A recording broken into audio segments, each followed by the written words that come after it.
When DC and Marvel Comics issue press releases to introduce the latest hot new hero or villain, like DC did for Miracle Molly, you tend to take things with a grain of salt. Nothing will ever be the same, the publishers like to tell us, a lot. And when Miracle Molly was announced it's coming soon, folks were like, okay, here we go again. But I've got a couple of reasons why you should pay attention to her. So in Batman issue 108, literally advertised as Meet Miracle Molly, over 12 pages, entirely a walk and talk dialogue with Batman, Molly reveals herself voluntarily. And honestly, even just that, feels really refreshing. While it sort of resembles the classic bad guy trope of revealing a dastardly plan, thinking you're about to get one up over somebody, what's different about Molly is her lack of gamesmanship or self-involvement. She doesn't appear to be setting any traps for Batman, she's not serving her own ego by taking a victory lap, she simply reveals her motivation because he asks, and because she has a perfectly legitimate reason to tell him. Yeah, Batman is as surprised as we were reading it. The dynamic is engaging. Molly makes it plain that Batman has no need to use his world's greatest detective skills, and she in fact sees through the match's disguise that he arrives in when he tries to infiltrate what he believes is the headquarters of her collective. Look, her powers and her skills are that she's a genius at creating wearable and cybernetic tech/human enhancement, and she is clearly in the driver's seat of this entire interaction. Batman is there to learn. Molly is there to tell him anything he wants to know, mostly because it follows her and the Insanity Collective's core principle to allow Batman to join their cause if he chooses to. And really, it's that confidence in her cause and the absence of any fear of Batman that's just so incredible. Batman and Molly's real opposition seems to be in the ideological arena, with the Dark Knight finding himself unprepared in a legitimate debate of topical ideas. An unprepared Batman! Think about that! The original Nightshade was a criminal named Tilda Johnson who frequently battled Captain America back in the 1970s. However, in 2023, Marvel introduced Tilda's cousin, Logan Lewis, in Marvel's Voices Pride. So first appearing in the story, What May Bloom, Logan is a PhD student working on research to cure sickle cell anemia using fragments of the cosmic cube. So when she is doused with chemicals in an accident, she gained chemical altering powers that grants her abilities like super strength and the power to heat or freeze things on touch. And although she's initially afraid at what she may have done to herself, she eventually accepts the help and support of her community and is determined to help those who can't help themselves. The Young Avengers team proved to be pretty amazing, but everybody on the team knew who the most powerful hero was. Wiccan's magical skills gave him a variety of powers, and as the years went on, Wiccan only got more powerful. He's now married to the Emperor of the combined Skrull and Kree empires. And as powerful as Hulkling is, Wiccan is, I think, far more impressive. Wiccan has always been on the smaller side of things like physically. He's not exactly heavily muscled, although he's in good shape, so it would be easy to think that he's relatively weak. However, much like his heavy hitter mother, the Scarlet Witch, Wiccan's powers make him a force to be reckoned with. He's not at a reality-altering level, but he's got it where it counts, and trust me, yeah, I'm good. Mary Jane Watson never needed to be a superhero, or even Spider-Man's girlfriend to be destined for greatness. But during 2022's Dark Web story arc, Mary Jane gains powers for herself, finally ready to begin leading a hero journey of her own after spending years supporting other heroes. As a riff on her most iconic line, MJ adopts the name Jackpot, along with a new costume, and joins a fight against crime. Look, from the moment she debuted on panel in her first full appearance in 1966's Amazing Spider-Man 42, she was driven by a desire to leap into adventure, to never let fear get in her way. In the face of a far more apprehensive and flustered Peter Parker, she's there, she knows what she wants. In retrospect, her iconic, unforgettable, "Face it, Tiger, you just hit the jackpot," reads much like a call to action, and it defined her for so many years to come. Becoming a superhero is when MJ really gets to take the lead. The powers on the costume allow her to help others and make a difference in the world in a bigger way. But that determination to want to help and do more, it's just because it was so instilled in her from the get-go, it makes her incredible. As a character who first debuted in the Sins of Sinister timeline, John Ironfire proved so popular that he later appeared in the Earth 616 timeline. Ironfire is a mutant from Araco, with the power to turn his blood into metal that he then can control. In his first appearance in Storm and the Brotherhood of Mutants issue 1, Ironfire uses his powers to create metal claws, drawing comparisons to Wolverine, but his abilities prove to be so much more dynamic. because he uses that metal blood to create horns, protective armor, and even molten little weapons that he can fire at enemies. He serves as a right-hand man to Storm in her Brotherhood, and lives hundreds of years into the future, even adopting a look very similar to Odin. After the conclusion of Sins of Sinister, he arrives in the main 616 continuity, where it is revealed that he is a member of the White Sword's 100 Champions, an army that wages an eternal battle in the land of Amenth. Ironfire is the last of these warriors, arriving on Araka with the White Sword's all-powerful blade Purity. He warns the Iraqi mutants that Genesis, the wife of Apocalypse, is coming to conquer the planet. With his instantly iconic look and dynamic power set, Ironfire has the potential to be a hero with a crazy great legacy in the Marvel Comics. A refugee from a faraway part of the galaxy, Sal Saman is perhaps the most powerful entity the Avengers have encountered in years. Sal has the ability to give superpowers to others in close proximity to her, and on her home planet, she was used to boost the strength of armies. She eventually fled and learned to keep her powers in check so that she couldn't be used as a weapon of war. In Avengers Beyond issue 2,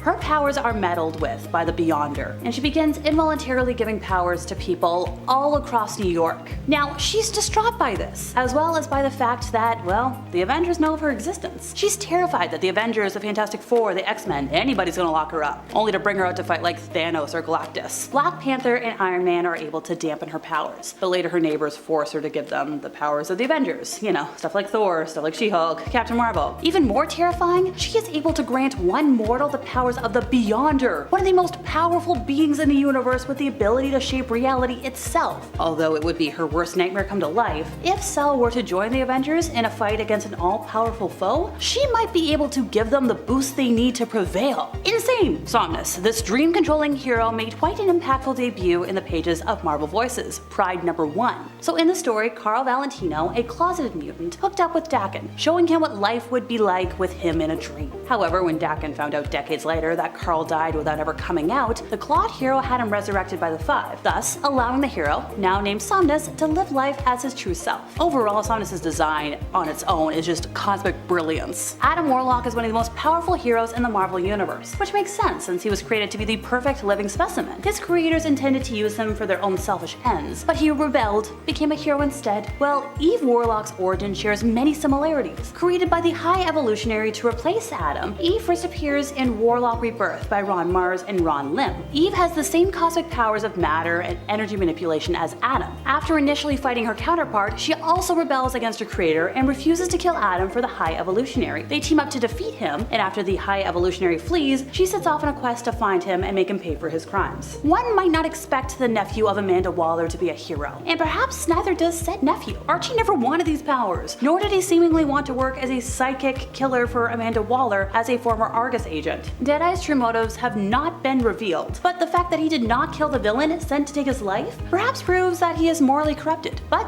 still good at heart. Deadeye has a bone to pick with Waller, especially for the current unknown treatment of him and his brother. Look, he's got an impressionable outfit and some really cool powers. He's got psychokinesis. He can tap into the astral plane. Clark Kent is learning a lot about Metropolis's history in the pages of Superman, and during a blackout caused by an upgraded parasite, the Man of Steel was weaker than ever after a run-in with the power-draining foe. However, he bumped into Marilyn Moonlight, a mysterious and legendary figure from the Metropolis's old days. Well, Moonlight has such intense solar-based abilities that she was able to heal Clark and give him a serious power bump. In the number 10 spot, we have Swamp Thing. DC Swamp Thing is extremely freaky to look at to begin with, and it's even freakier when you realize the Swamp Thing is not a transformed super person, but rather an entity who absorbed the consciousness of a scientist named Alec Holland, who had to seek refuge in the swamp after thugs invaded his facility, and he never made it out alive. Swamp Thing actually did appear in House of Secrets for a standalone horror story, as well as his own 1982 movie, which was kind of a letdown, but did go on to become a cult classic. So time for a revival, anyone? Coming in at number 9 is Dead Man. Boston Brand is literally a dead man walking. The DC hero was a former trapeze artist who performed in a red costume with corpse-like makeup, already freaky. Brand was assassinated during a performance. His spirit is allowed to live on and seek justice, and he does this by passing through and possessing the bodies of the living. Fun fact as well, Dead Man's debut in Strange Adventures number 205 also included the first known depiction of drugs in a comic approved by the Comics Code Authority. Next up at number 8 we have the Hulk. We're all pretty familiar with Marvel's Hulk by now, so he doesn't seem as scary to us as he really is. What truly is terrifying about the Hulk, aside from, oh, you know, the green giant smashing thing, is that he is the product of a fractured psyche, and something a lot of us can relate to. Bruce Banner lives in constant fear that his anger will bring out the Hulk. Meanwhile, thousands of people worldwide struggle with this exact fear that their emotional damage will lead them to become someone that they're not, or do things that they regret to the people that they love. A different kind of scary, but a relatable fear nonetheless. In the number 7 spot, we have Simon Dark. Simon Dark is a DC vigilante who operates out of Gotham City. In fact, he shares a name with a popular nursery rhyme in Gotham to make things more eerie. If you're good, he'll stay away. If you're bad, he'll make you pay. Even worse to know is that Simon's Frankenstein-esque appearance is due to the fact that he's composed of the bodies of 20 young boys,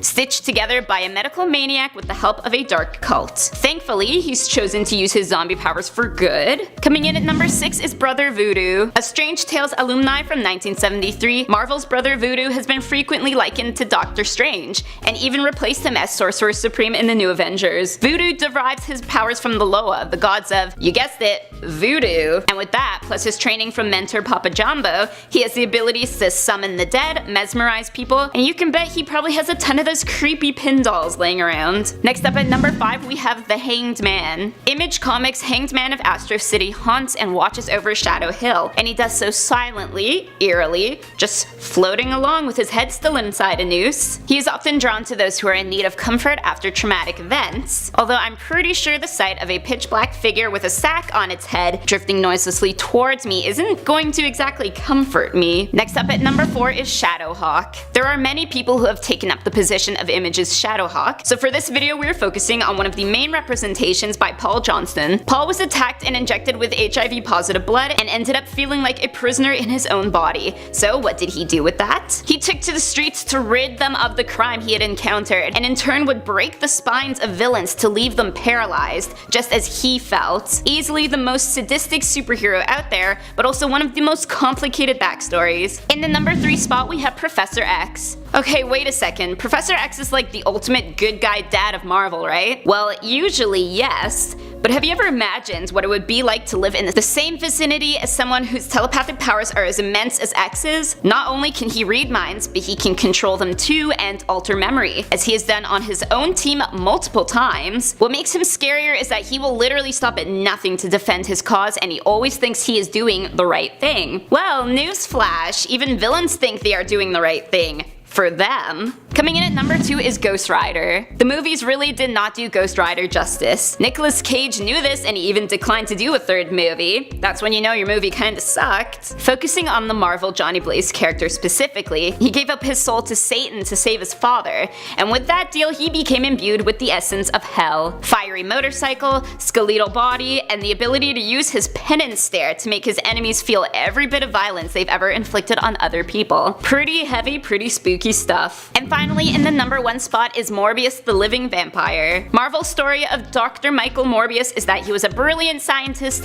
whose experimentation with vampire bats went completely wrong, transforming him into a pseudo-vampire. And with being a vampire comes the uncontrollable thirst for blood, not sparkliness. Classic Dracula inspiration with a superhero twist, he is a tortured and tragic soul that isn't even safe around those he holds dear, as is obvious when he kills his oldest friend and partner Nikos. Nothing tastes better than a best friend. Number 10. Superboy Prime. So what's scarier than Superboy Prime is the effect he has had on the multiverse, alongside the unchecked power of a bitter, jaded Superman. So this character first appeared in DC Comics Presents number 87 back in 1985. This character was from a world in the multiverse known as Earth Prime, hence the Prime at the end of his name. This world was much like ours, as their superheroes were fictional characters, and the Clark Kent there was just a regular boy. He has happened to share the same name as Superman. All of this changes when Halley's Comet flies overhead on his 15th Halloween, activating Kryptonian powers. However, shortly after all this, Superboy's home Earth is destroyed in Crisis on Infinite Earths. Superboy Prime survives, along with a couple of other cast-offs from various now defunct Earths in the Paradise dimension. However, it is here he slowly goes insane, using the resources available, which are crystals,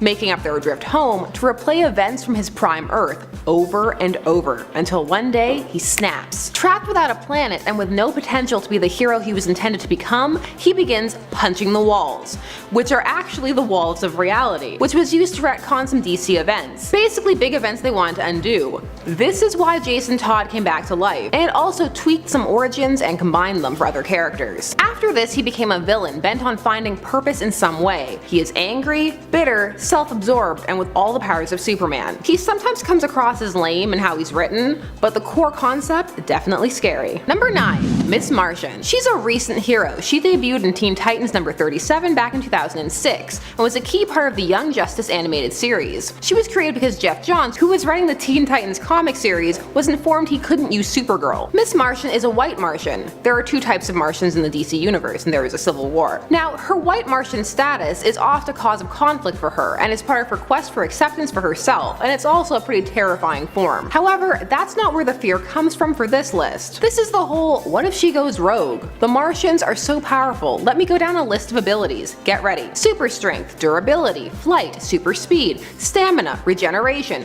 shapeshifting, phasing abilities, telepathy, psionic blasts, and shields, telekinesis, sonic scream, and X-ray vision. Also, in her Young Justice incarnation, she was initially shown to not have many moral qualms, but quite aggressively using her powers on foes and eventually friends. Telepathy is a tricky beast. I don't know, people are always going on about fighting an evil version of Superman. I don't want to have to fight an evil version of Miss Martian. Number 8. Starfire. Starfire first debuted in DC Comics Presents number 26 in 1980 and was a staple member of the new Teen Titans. A princess from the planet Tamaran, Coriander was betrayed by her own sister, Blackfire. Well, actually their whole planet was. She sold them out to their enemy, the Citadel, and part of that agreement was for her to be able to enslave Starfire. There was a whole horrifying backstory on top of that, but ultimately Starfire escaped and came to Earth. She kissed Robin to learn our language, the whole 9 yards. So where is the fear? Well, while Starfire is powerful, as she is constantly absorbing ultraviolet radiation, can fly, and can generate starbolts as a result of experiments performed on her,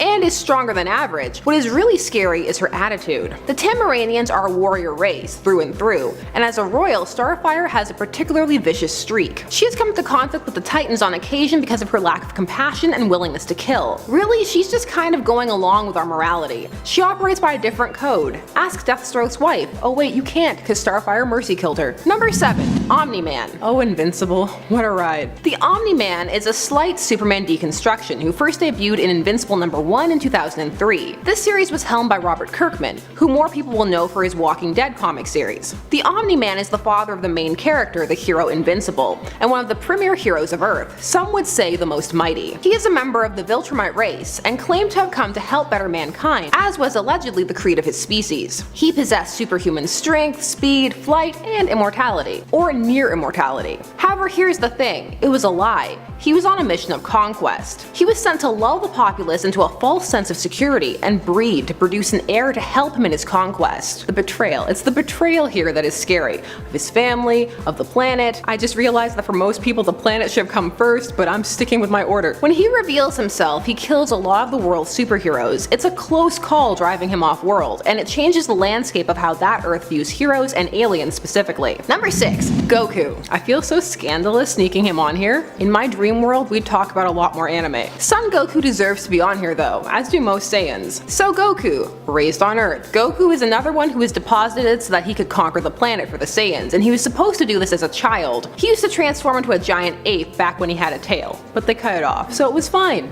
Then they had to cut off his son's tail. Goku has been on a lifelong quest to get as strong as possible. Now while Goku is a pretty nice, if absent-minded person and terrible husband, what's scary about him is the amount of villains he attracts to the planet. Now this is a bit of the Batman argument of if he wasn't there, would there be as many villains? I mean, some of them are just coming to conquer the Earth, as you do, but others are drawn there by his power level or stories about the other people he's fought. Collateral damage is scary, people. Don't let Man of Steel fool you. Although, Goku does make the effort to fight away from other people.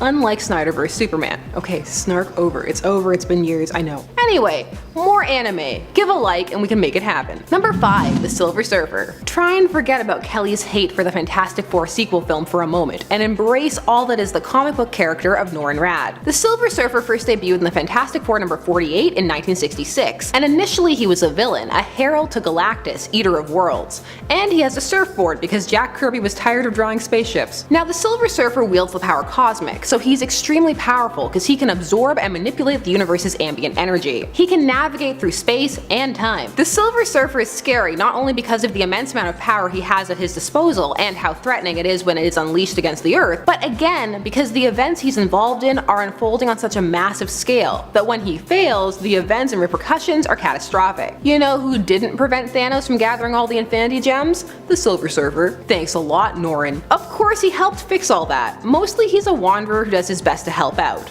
Well-intentioned, but sometimes it just all goes awry. Number 4. Captain Marvel. Or rather, Marvel. The first one. But in my heart, still not the real Captain Marvel. I don't care how many lawsuits he's lost, it'll always be Billy Batson for me. So, Captain Marvel is an undercover Kree operative. He first debuted in Marvel Superheroes number 12 back in 1967. He actually has the name because Marvel was trying to cash in on Fawcett Comics' lapsed trademark and their bankruptcy at the hands of DC over their Captain Marvel vs. Superman lawsuit. Lawsuits everywhere. So Captain Marvel was swayed to the side of the Earth by our incredible charm and magnetism, and because Jan Rog, his superior, was a jerk, Marvel ends up being found guilty of treason and it's a whole thing. The fear here lies more in the what could have happened category. We need a what if. Oh wait, we have one. This tale comes to us from What If Volume 1 number 17, entitled What If Ghost Rider, Spider-Woman, and Captain Marvel had remained villains. Just kind of rolls off the tongue, doesn't it? In this tale, Jan Rog botches his attempt to mess with Marvel and is arrested. So Marvel is promoted to Colonel and goes ahead full force with the humans are no threat, let's just turn their planet into a war zone. See? It's a good thing Jan Rog was a jerk. He saved us all. Number 3. Maxima. Oh Maxima, let's take a trip down awkward story arc memory lane. Maxima first debuted in Action Comics number 645. She was a princess from the planet Almanac who came to Earth and took up a role as a superhero so that she could meet superpowered men, specifically Superman. Her species was all about selective breeding and creating the finest specimens. Maxima tells Clark, and I quote, she could give him what no Earthwoman could, children. This was during the whole no woman could withstand his potency time period. There's an Elseworld story where Lois's baby kills her from the womb and then Superman marries Maxima. Side note, the killing from the womb thing is a big plot point from The Boys, which I'm so excited for. Me and the boys. So when Superman won't sleep with her, she joins the Superman Revenge Squad because he humiliated her. The New 52 did not help, retconning her to be a young lady wrestling with her latent homosexuality and falling in love with Supergirl, only to flee because it was her duty to produce children. It sounds better, but it wasn't, trust me. Then in Rebirth, she was a person pretending to be the real Maxima. So this was someone who had her pre-New 52 personality, but was really taking over for the one with the New 52 origin. Just some characters don't need to come back. What's scary here is the pettiness. Just superpowered beings turning on a whim, especially ones with psionic abilities like Maxima. You just expect a bit more from your superpowered beings. Here's the thing, unpopular opinion time, and I have many. Maxima, like original Maxima, could have been a good character, thirstiness and all. This could have been done well, it just would have taken a bit more nuanced writing than ultimately happened. And she would have had to have had an arc where she either just embraced that she was thirsty, or she dealt with her low self-esteem and decided to step out of other people's shadows. I'd have read it. I still would read it. Number 2. Superman. Of course you knew Superman would be on this list. The concept of the Man of Steel turning against his adopted home and people are rampant. The evil Superman storyline is a classic and played out in so many ways. He's an overlord and always has been. He was raised somewhere else and twisted to different values, or just the plain old Lex approach. He stunts our growth as a species by existing. Now, personally, I prefer a beacon of hope Superman, but these dark tales can be intriguing and bring up elements of fear in layers. All of these evil Superman stories speak to a twisting of a trope, but also to humans' innate belief that nothing can truly be good, that latent fear that if something is too good to be true, it probably is. On top of that, there's your standard fears, his massive amount of power being turned around to subjugate, or just the betrayal of trust that is possible, a concept played with earlier on this list by Omni-Man. For some, the very concept of Superman is scary in general, whether he is good or not. Just the no man should have that much power, he needs to be controlled or at least be able to be neutralized, so the Batman approach. Look, up in the sky, a ticking time bomb. I think most of you are just like, he's not number 1. What is happening? Well, that's because in at number 1, Martian Manhunter. The Martian Manhunter first debuted in Detective Comics number 225 in 1955, but there's a lot about his first origin that would be retconned, such as how he got to Earth in the first place. What has remained for sure is his adopted name of John Jones and living among us in secret, as well as of course joining the Justice League. So basically, they're already here. That's the fear here, aliens living among us. And then let's add the immense amounts of power to that list. I already listed them for Miss Martian, I'm not doing it again. Although, we must note that he is more skilled and has had more practice. John Jones is an interesting character, even more so after the 1988 miniseries that established a bunch more backstory for him. His natural form, his dead family, his language, he's evolved a lot over time. But being a good character doesn't make you any less of a scary one. The ties connecting John to Earth had best not break, because if so, there's nothing to stop him from turning on all of us, or just flat out leaving. I mean, that'll probably never happen, but I sure hope not. I mean, he links all the superheroes' minds together during missions, that's helpful. He provides cookies, that's also helpful. I feel like I'm channeling my inner Lex with this number, only one with a lot less resources, sadly. In at number 10, Reed Richards. Not too many people view Reed Richards as a scary superhero, at least at face value. However, if you look into what he is truly capable of, you'll take a second glance real quick. Reed has one of the highest levels of intelligence in the MCU,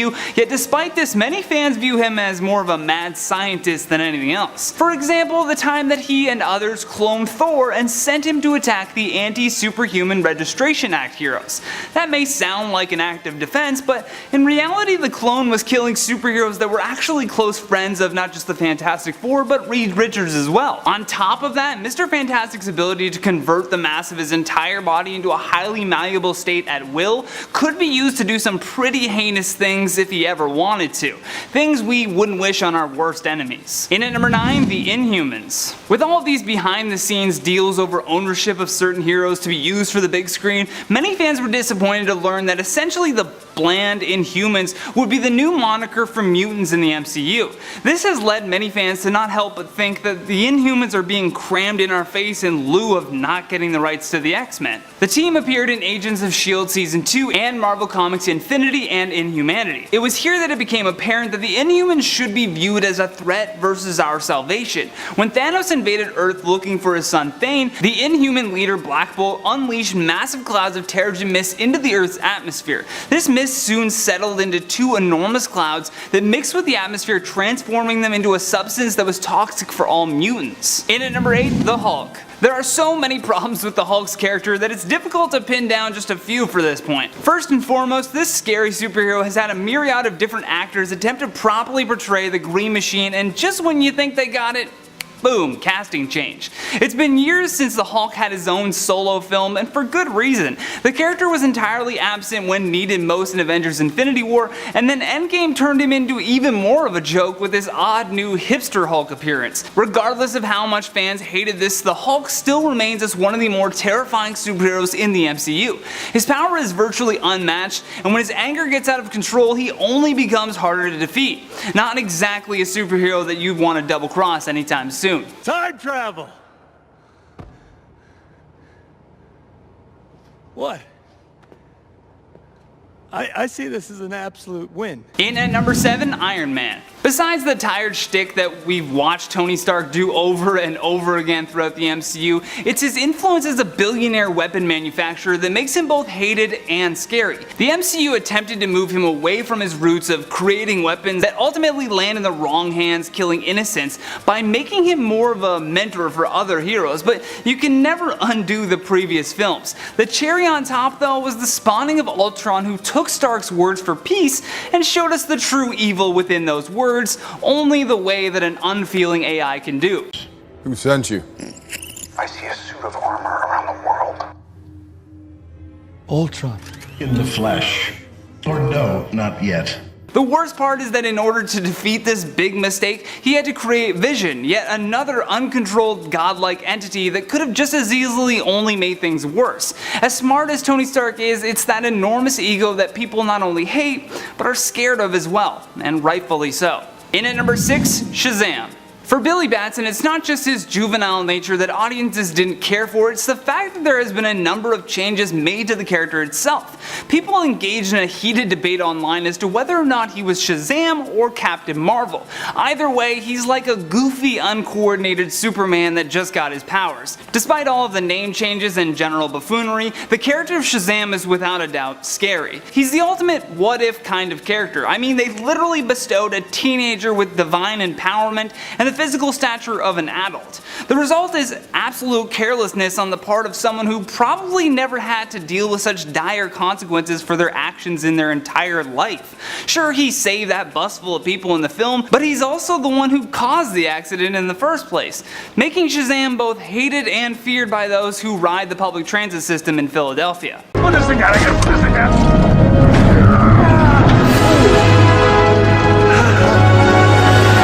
Shoot! Please be a good dog, good dog. In at number 5, Green Lantern. Hal Jordan is by far no one's favorite Green Lantern. Everything from the dumb version of Frank Miller's All-Star Batman and Robin to the awful portrayal by Ryan Reynolds, fans have had quite the distaste for Green Lantern, leading many fans of DC to even dislike the Lego movie version of the character as well. He didn't even make the cut for Super Friends or the Justice League. That means his own friends had to save the world and opted for not calling him in. Yeah, I noticed, but fire's no problem for me. As I was saying, Green Lantern can do anything. Except shut up, apparently. Even still, we should not forget how powerful Hal as the Green Lantern truly is. His Green Lantern ring mastery gives Hal the ability to bring anything into existence just from thinking about it. This could mean world-ending weapons appearing from nothing and being used in collaboration with his superhuman strength. As much as we dislike him, it's probably a good thing that he's on our side. In at number 4, Aquaman. Aquaman has been the center of internet and comic book fan scrutiny for years. With so many iterations of the character being drawn up and scrapped, fans have relentlessly mocked Aquaman. Jason Momoa's portrayal of the character added a few more layers, but what's worse than being a boring superhero is hating him for being so overpowered. Public service announcements about boating safety aside, the King of the Deep is one scary superhero. Despite being born half human, he has a real distrust and hatred for humans. He almost saves them as a way of proving that he's above them. It's on him.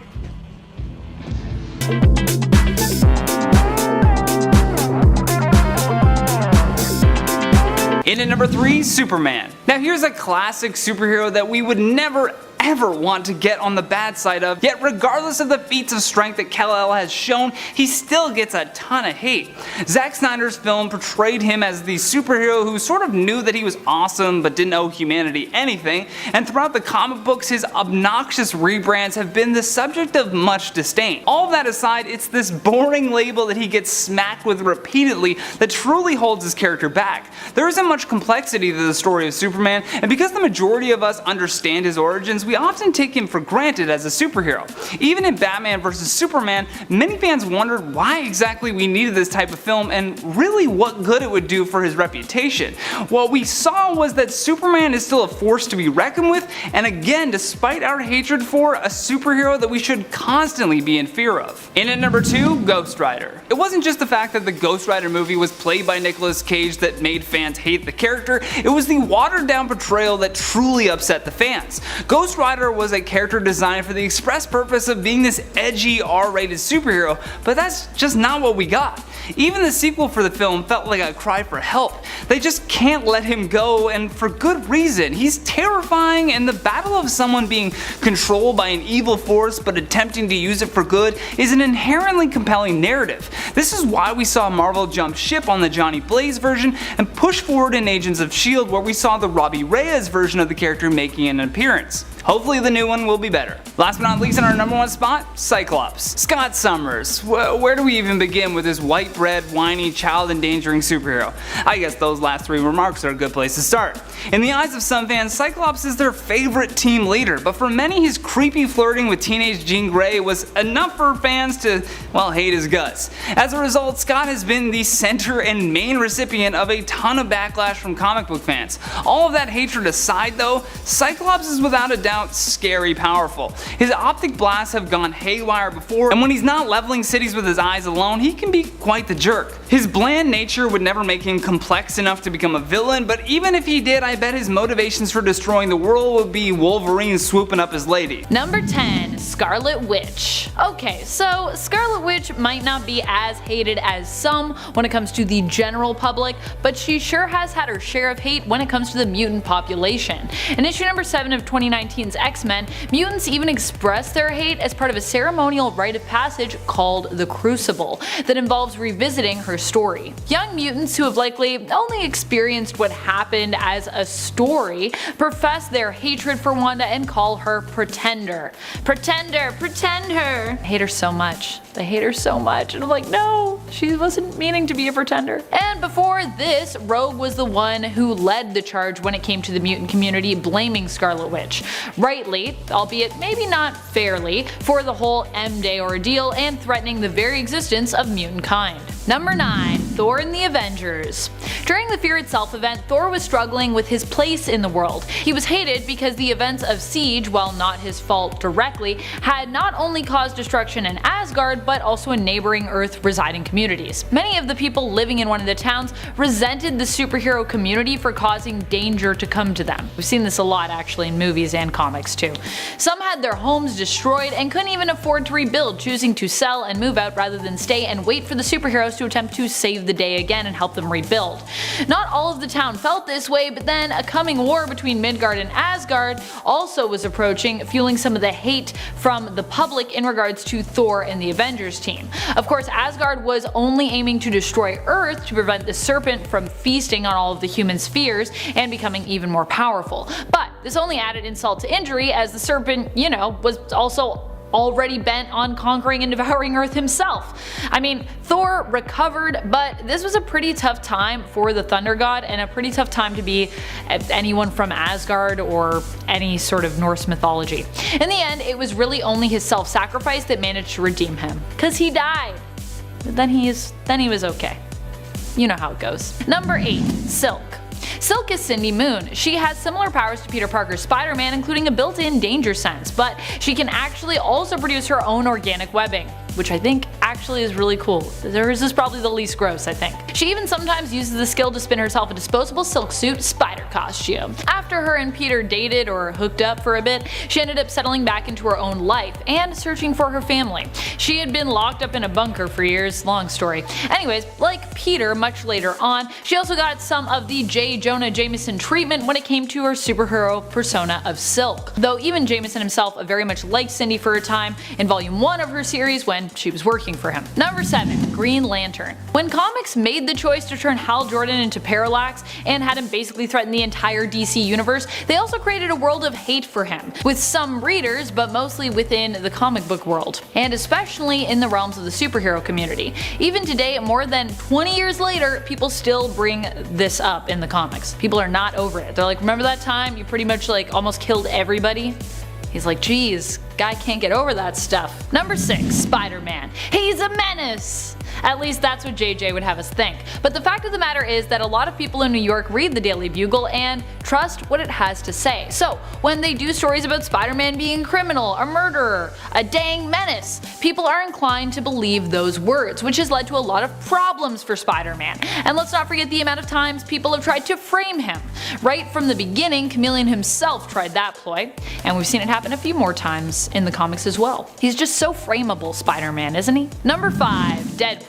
While movie-going audiences may love Deadpool, not everybody does. Not only is he considered a major menace within the superhero community, who no one really wants to team up with, sadly, but his disregard for human life and his violent nature also make him feared by your average civilians in the comic book world as well. Number 4. Booster Gold. Although he does for a time end up achieving celebrity status, Booster Gold is still probably one of the least liked superheroes across the board in the DC universe, likely because his heroics all appear to be for the fame.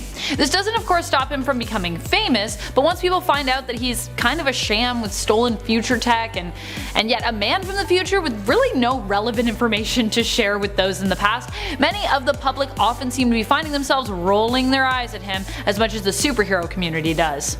So really no one likes Booster Gold, poor dude. Number 3. Batman. Now I know what you're thinking, wait, but everybody loves Batman. I would offer that more people fear him than love the Bat, and while he may be remarked as a hero by civilians in Gotham, this isn't always the case. In Christopher Nolan's Batman universe, Batman even had to go into hiding at the end of Dark Knight after choosing to take the fall for murders attached to Harvey Dent's descent into madness and transformation into Two-Face. Even though Commissioner Gordon knew Batman was innocent, he was forced to pretend to pursue him and publicly label Batman a criminal and a murderer. Batman himself understood the importance of maintaining the faith people had in Dent and in the system. To protect Gotham from devolving into chaos like the Joker wanted, the system and those who operated within it needed to be viewed as the real heroes at this time. And in many alternate universes, not everyone who has played the role of Batman has acted as heroically as the main continuity Bruce Wayne has. In the Tales from the Dark Multiverse series, we get to see a world where Azrael stayed as Batman and turned Gotham into an ironclad, fascist-ruled dystopian nightmare. And in this reality, even when Bruce does get the title back, his views and approach appear to be just as bleak and horrifying. It's like, oh, actually maybe now Bruce is worse. Bruce got messed up! Yo, that whole series is messed up. If you guys want to read something messed up, go read it. Number 2, X-Men. Or rather, really, just all of mutant kind, even. Any superhero that is a mutant is automatically hated. Just for being a mutant. Why? Because racism. Although mutants were originally created from a writing standpoint to get rid of the nuisance of an origin story, explaining away any need for one with the simple phrase, they're a mutant, people quickly started drawing parallels between mutants and the civil rights movement, which was really heating up at the time. Although it's hard to pin down the exact starting date, a big moment for the civil rights movement first happened in 1955, when Rosa Parks refused to give up her seat to a white passenger on a bus in Montgomery. The first issue of Uncanny X-Men was released in 1963, 8 years later, and people's minds started to unite the two causes, making the fictional mutants the parallel for all the real-world races that had experienced racism. And people's minds started to unite the two causes, making the fictional mutants the parallel for all real-world minorities that had experienced racism. As such, the mutants themselves have to face a bigger world of hate in the comics since their introduction, fighting the good fight for mutant rights. They likely have had actually more hate groups than one could even count. I don't even know how many hate groups they had. I know it's a lot. I could definitely list at least 10 of them. Number 1. Watchmen. In the series Watchmen, superheroes are constantly criticized. Originally, the supers actually had to agree to disband due to the public's opinions of their existence. Ozymandias' whole plan is to put supers back on top, creating a situation where they can be seen as saving the day, and in saving the world, after kind of terrifying it, bringing everyone together to create a time of peace. Part of his plan is even to make Dr. Manhattan hated by everyone to get him out of his way, which worked. That worked pretty well. Also, Dr. Manhattan is just kind of like humanity, what is that? But even Adrian Veidt's brilliant master plan doesn't end up panning out when Rorschach's journals are published, revealing that Ozymandias was the one responsible for the alien squid attack on New York. As a result, supers become even more hated and Adrian Veidt is forced to go into hiding. So really the Watchmen universe, just no one likes the Watchmen. Number 10. Wonder Woman. After realizing that her time spent in Themyscira was all an illusion and that none of it was real in the 2016 New 52 comic series Wonder Woman, Diana has a psychotic break. She has lost what appears to be years in this illusion. Her mind just snaps, and she goes into an almost catatonic state. As such, Steve Trevor decides he must continue on without Diana and has her committed at Nightingale Hospital. Unfortunately, he seems to forget to mention that she is Wonder Woman. Call it forgetfulness, protecting her secret identity, or just straight up weird cruelty from Steve. Regardless, this seems to be a huge mistake. An interesting thing that Wonder Woman's psychotic break allows us to explore is how awful misdiagnosis can be when it comes to a mental illness. During her stay at the mental institution, instead of being treated for her PTSD regarding the revelation she experienced, she's instead treated for her delusion that she is Wonder Woman.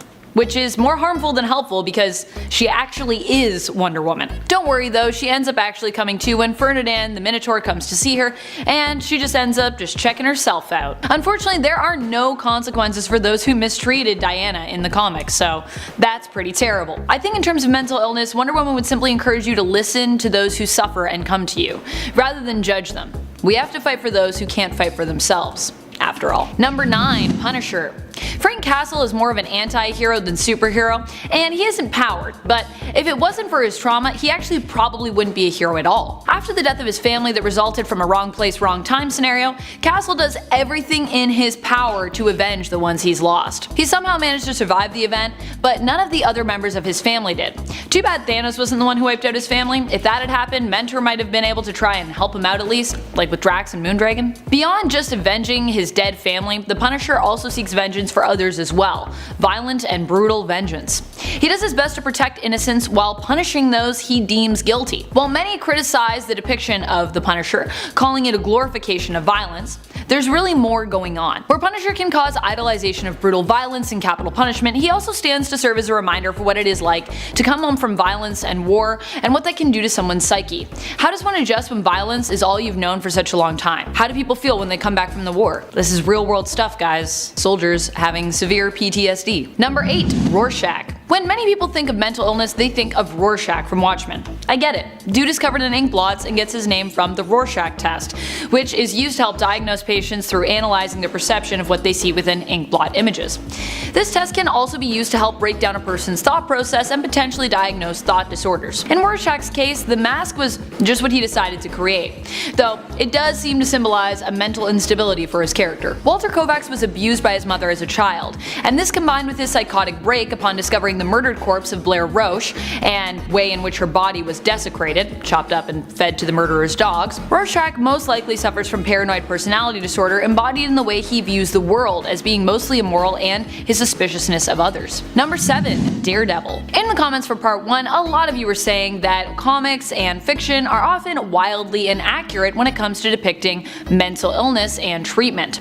And while I would sometimes agree with that statement, it's not always the case. If you want to read a comic that articulates relatively accurately what it's like to suffer from a mental illness, look to Matt Murdock's struggle with depression. In Daredevil Volume 5 Issue 10, the first few pages allow Matt to beautifully describe what it is like to feel depressed. As someone who has struggled with depression anyways, I know I personally agree with it. Daredevil articulates that he has always struggled with depression, but is usually pretty good at dealing with it. He often does not let it overwhelm him. However, after his emotions are manipulated by the Purple Man's children, he is left paralyzed from his depression. His depression is so severe in this issue that he can't even follow the Purple Man's commands.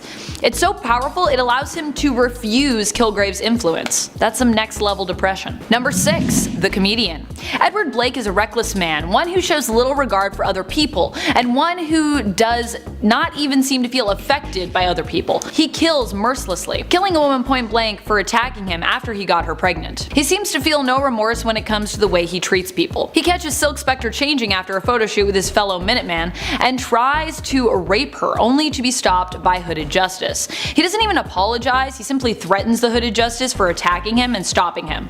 Ultimately, the Comedian displays sociopathic tendencies, which is very scary in a superhero, to have such blatant disregard for others. He's on the boys level of potentially being a really bad superhero. Number 5. Jessica Jones. The trauma of Jessica Jones is astounding and also quite well explored in her Netflix show.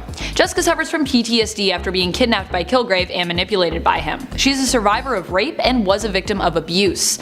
Not only does her show deal with those issues, it also deals with the fear and reluctance to leave that people often feel when they're being abused or being held captive. She makes Hope repeat over and over again in season 1 that it is not her fault. Often victims of assault feel as though they must somehow be to blame. Part of this is due to guilt, and part of this problem stems from desperately wanting to have some kind of control over or find a rationale behind what happened to you. Number 4. Crazy Jane. Jane Morris is actually Kay Chalice, who at one point was Miranda. She in fact has over 30 different personalities, who each have their own unique powers. Kay Chalice was a victim of assault. She was sexually abused by her father when she was just a little girl, and as such eventually withdrew into another personality, Miranda. After she was a victim of rape while in her Miranda persona, this triggered a psychotic break. Not unsurprisingly, which led to even more personalities and her being institutionalized. Jane suffers from a dissociative identity disorder, which was also suffered by Moon Knight, Legion, Sentry, and potentially Batman from the part 1 of this video that I did. And obviously there are also many other superheroes that often suffer from DID. Number 3. Hulk and Bruce Banner. These two both have their issues. Hulk obviously deals with anger issues and, in fact, is a good symbolic representation of what it can feel like for those who struggle with anger. while Bruce has his own issues. When you fly into a rage, it can often feel like you are becoming a monster, or rather that you were a monster. The interesting thing about the Hulk and Bruce is that while Banner may often wrestle with feeling like the Hulk makes him a monster, often the Hulk does not express those same feelings. The Hulk actually sometimes seems to feel that Bruce is weak, so both view the other side of themselves as being the problematic side. In Bruce's case, similar to Ben Grimm, he also struggles with feeling as though he is too much of a monster for the world. This was beautifully shown in the film adaptation of The Avengers, where in Age of Ultron, we actually see Bruce himself, not the Illuminati, banishing the Hulk from Earth. And his feelings towards himself in regards to his hatred of his monster-like form have often made Bruce Banner borderline suicidal. Number 2. Jessica Cruz. Another pretty accurate representation of mental illness can be found within DC's story of Jessica Cruz, a Green Lantern who finds herself plagued with debilitating anxiety. And I mean debilitating. Jessica suffers from severe anxiety, which results in her struggling to perform superhero duties due to feeling a lack of self-worth. Like that time she struggled to fight the Red Lanterns because she just felt she wasn't good enough. She also suffers from chest pains, palpitations, and panic attacks. The best thing about her character is not even that the comics show Jessica struggling with her illness, but working hard to repair and maintain her mental health. She uses breathing exercises, she tries to establish a routine to keep her mind away from negative thinking, exercising regularly, and cleaning with her sister. These are real world solutions to anxiety problems, and real techniques that even I have used to try and fight my own anxiety. The way this mental illness is discussed in the comics is just great, and it's so relatable. Also, Jessica seems to overcome her anxiety and perform great feats, which just makes the reader feel if Jessica can do it, then maybe they can too. Number 1. Deadpool. Wade Wilson suffers from many illnesses. He seems to show signs of possible amnesia as well. He can never seem to get his origin story to quite stick, and has even expressed that he thought he knew it, but then he found out that he was wrong about it.